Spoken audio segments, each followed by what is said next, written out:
Hello everybody, welcome back to another election prediction video.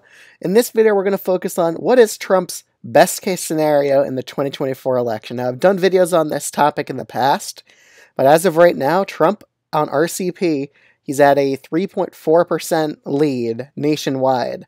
So that has pretty much changed. His lead has grown quite a bit since the last time I did a best case scenario for him. So that means his ceiling has grown quite a bit. So this is assuming that Trump maybe outperforms the polls by a point or two, and that would shift a lot of some even lean red states from a best case scenario to likely red. So let's just get right into it. So obviously California, it's going to be safe blue no matter what. It's really no discussion there. Same with Massachusetts. Delaware, it's Biden's home state. It's not going to get to likely, even in a worst case scenario. I think Biden still wins here big. Same with Rhode Island, Vermont. Even Connecticut, Biden won the state by nearly 20 points back in 2020. It's hard to believe to see it going below 10. Even in a worst case, I still think it stays as safe blue. Same with Washington State, Hawaii. These are just very Democratic states. You can make a real argument for Oregon. Again, Trump got to 40% here before. I'm pretty sure Biden only won the state of Oregon by around 17, 15, something like that. So in a worst case scenario, we could see Biden underperform that much in Oregon by a likely blue margin, like only winning it by 9. That's possible. Let's go to a bunch of the safe red states as we're just talking about it, though. There's a states that Trump has won previously by quite a bit, so they're obviously going to be safe red in this. Obviously, Ohio will be included in that total. Florida and Texas. In a best case scenario, Trump clears over 10% in both these states. Even the state of Texas, I could see him winning it by 11, potentially. Let's say he wins a popular vote by about 4 percentage points. Or maybe, let's just say he wins a popular vote by 4. I could see it going to Trump by about 10, like just clearing above that 10% margin. So this scenario assumes Trump gets like a 4 to 5% popular vote victory, because I think that's kind of his ceiling. Let's get right into it. So starting off, Georgia, North Carolina, I don't think these states go over to 10 to Trump still, even in a best case. I think Trump wins them by about 7 points or something. I would put it like 7. I think that's kind of the ceiling for Trump in both of these two states. Like maybe North Carolina is by 7, Georgia by 6. That's kind of how I would put it. Colorado, that state can certainly get a bit more competitive here. I would put it at about lean blue in a worst case scenario for Biden. Illinois also could drop below that likely blue margin. New York, I don't see it going lean blue, even in Trump's best case scenario. I still think New York City, it just has so many voters that it's still enough to put New York as a likely blue state. It wouldn't go to lean blue. New Jersey, however, it could go to lean blue in a Trump best case scenario. Again, New Jersey is not as democratic as New York, so I could put it on the same level as Colorado here. Going into the next few states, Arizona, Nevada. Currently the polling has Trump ahead here, both by likely margins like in Georgia and North Carolina. So in a best case scenario, Trump matches those poll margins or even outperforms it by a point or two, and that'll make these states pretty solidly likely red. Wouldn't go over to Trump by over 10, though. I will say that. I just cannot see that happening. In Nebraska second, yeah, Trump can win this district. It's really possible he could outperform the polls here that show Biden narrowly up here. Some polls even show Trump narrowly up here by a tilt margin, so he could certainly win it by a lean margin. Moving over to New Mexico and Virginia, even Biden's internals show a narrow Trump lead, but I just kind of think that's overestimating him. But let's say those polls are accurate and it's Trump's best case scenario. I could see him winning in the state of Virginia by a tilt-R margin and a tilt-R margin in New Mexico. I don't think it'll be more than a point he wins by in these two states. They're just very democratic. Biden won them by over double digits last time in 2020.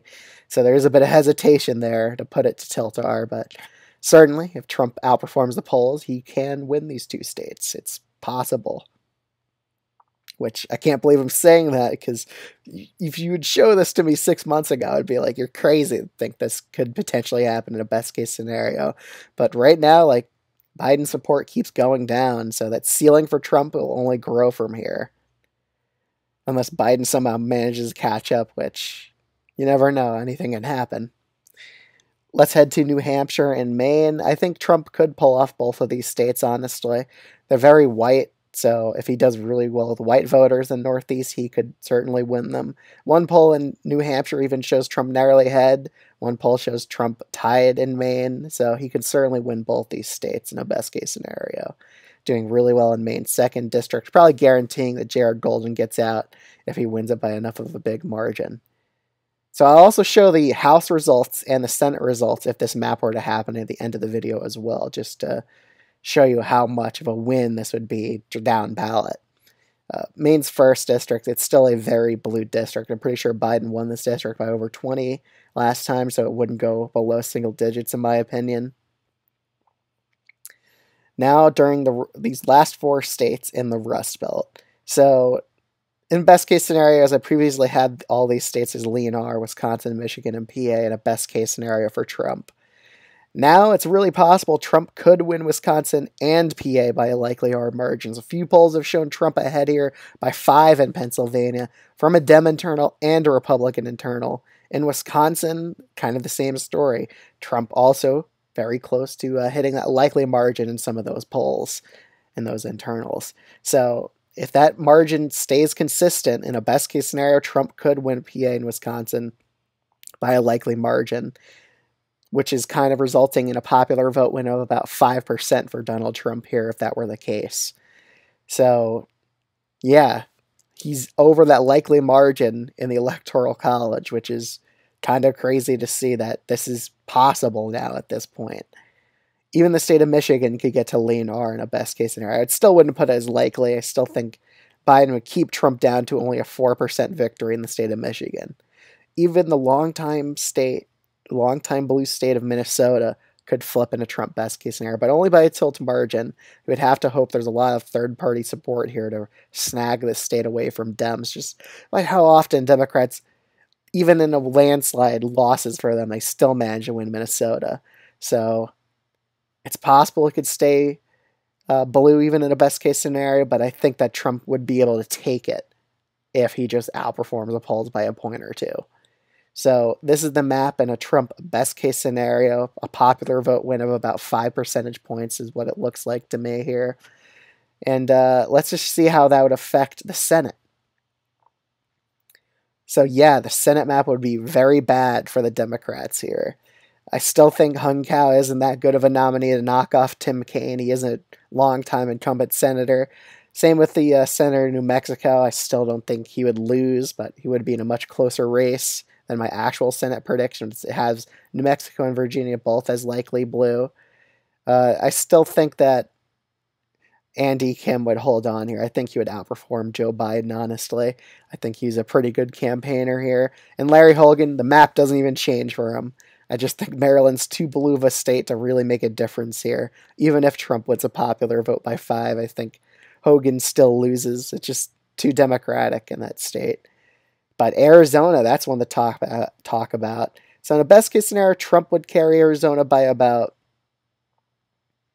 6%, I would say. Nevada, probably by about 7%. But that would be probably enough to knock off 2 Democratic senators here.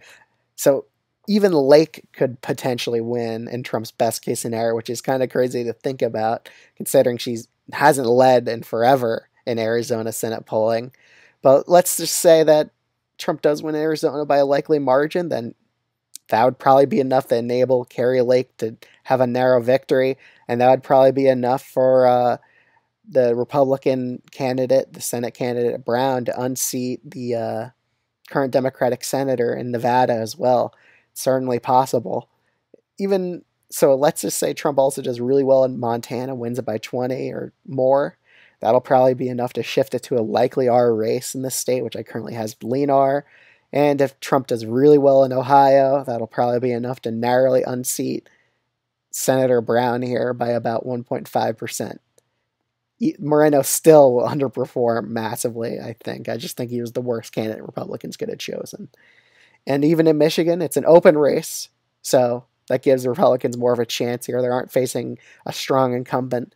So they could get to 55 senators if this map were to materialize right here. And that would be huge for them because they don't have to worry about Murkowski. They don't have to worry about Susan Collins. They don't have to worry about that replacement for Mitt Romney that's probably going to be a moderate Republican in Utah.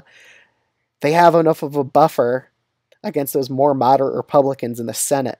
So their hardcore right-wing majority would be about 52 seats, excluding Murkowski, Collins, and that new Utah senator. So that would give them pretty much a MAGA majority in the Senate. And that would be huge for Trump's legislative agenda there. But let me show you the House map, because it's a slaughter if that electoral map comes into it. It would be 235 Republican seats to the Democrats' 200. Currently, I have the Democrats narrowly winning the House. But if this map were to actually happen, which I kind of doubt, but this is a best-case scenario, then the map would kind of look like this. I'll just take some close-ups. In the state of California, we would see the Republicans sweep the toss-up races here, winning nearly every single... I think they win every single toss-up race on this map, actually. In New York, the Democrats just narrowly hold on to a few. I still think D'Esposito loses, even if Trump wins Nassau County, because you got to look how blue it is back in 2020. 14 points Democratic. I still think D'Esposito is going to lose here. I think Laura Gellin's going to get her revenge from last time in 2022. She only lost because Hochul really sucked here.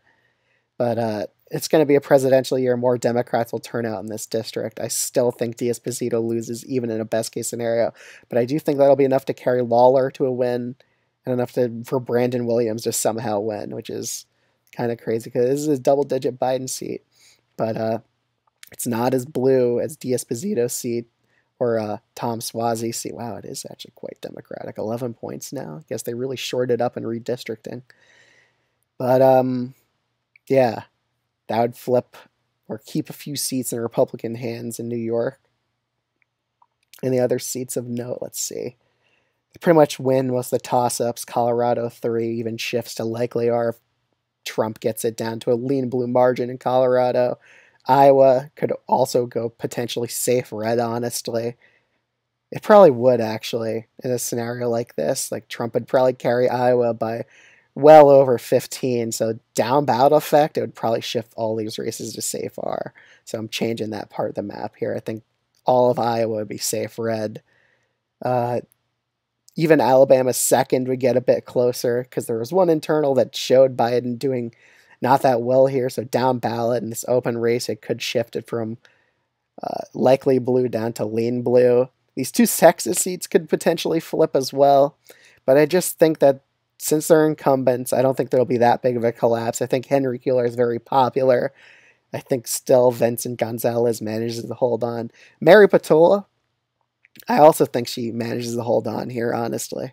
I think she has such a good approval rating in the state of Alaska. She's just becoming a household name there. I still don't think, even with ranked choice voting, that also helps her out. We also have to factor that in.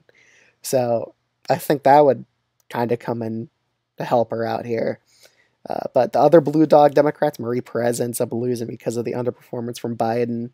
Jared Golden probably definitely loses if Trump ends up winning the state of Maine outright. I don't think there's a path for him if that occurs. But the map could get worse for Democrats. Also, Nevada, like the down ballot effects of Trump winning Nevada by 7, it would make these districts, this Democratic gerrymander, nearly fall apart here. But I still think all these races go blue, even in the worst case scenario, because Democrats really worked hard to make these all likely blue districts presidentially, based on the 2020 results. But yeah, this is pretty much a wipeout for congressional House Dems, a wipeout for Senate Dems if this map actually materializes. So that's just my prediction. If Trump's best case scenario comes to fruition, it would lead to a down ballot slaughter for Democrats if this were the case, with likely R, AZ, Nevada, North Carolina, Georgia, PA, and Wisconsin. But this is not my official prediction, just a showcase of what Trump's ceiling is right now. Other than that, thanks so much for watching, and I'll see you guys in the next one. Also, if you're new to this channel, I'd highly recommend subscribing. I would greatly appreciate it.